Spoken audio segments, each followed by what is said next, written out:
Hi, I'm Luke and I'm going to be explaining binomial expansion through Pascal's triangle. Let's get right into it. So for our first question, we have x plus 3 to the power of 3 in brackets. So since it's to the power of 3, we go ahead and look at the third line, which is 1, 3, 3, 1.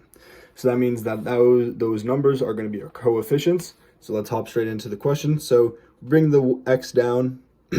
So x is now cubed.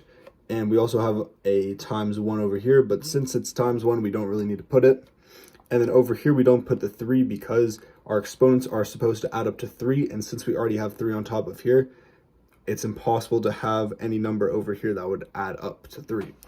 So for our next one, our coefficient is 3, which it matches up over here.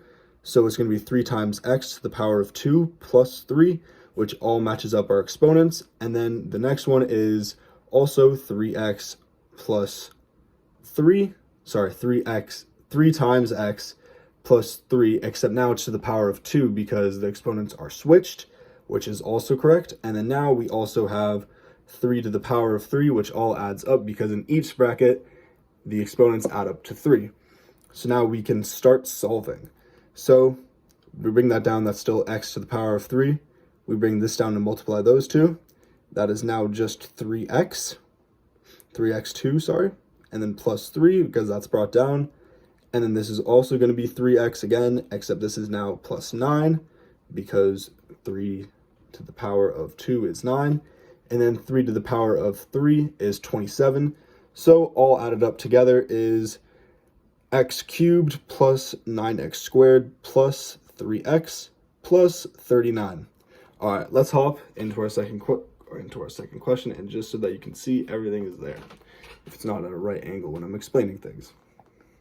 All right, so for our second question, we have 4x plus y in brackets, and then the exponent is 4.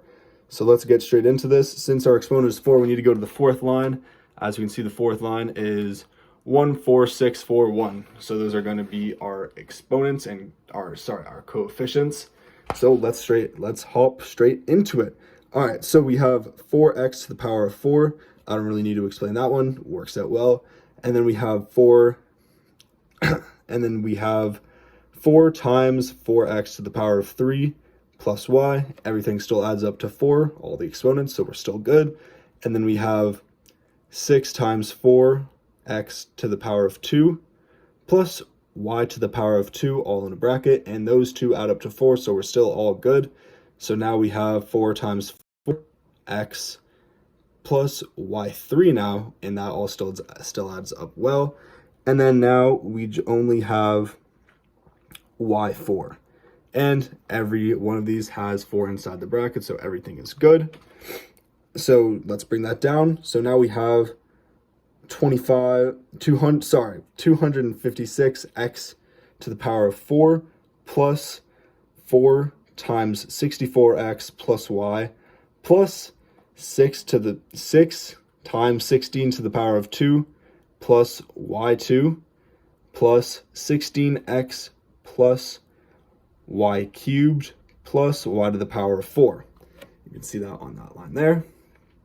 Now if we add these all up together, we get 256x to the power of 4 plus 256x to the power of 3 plus y plus 96 to the power of 2, 96x to the power of 2 plus y2 plus 16x plus y to the power of 3 plus y to the power of 4. So if we add these all up,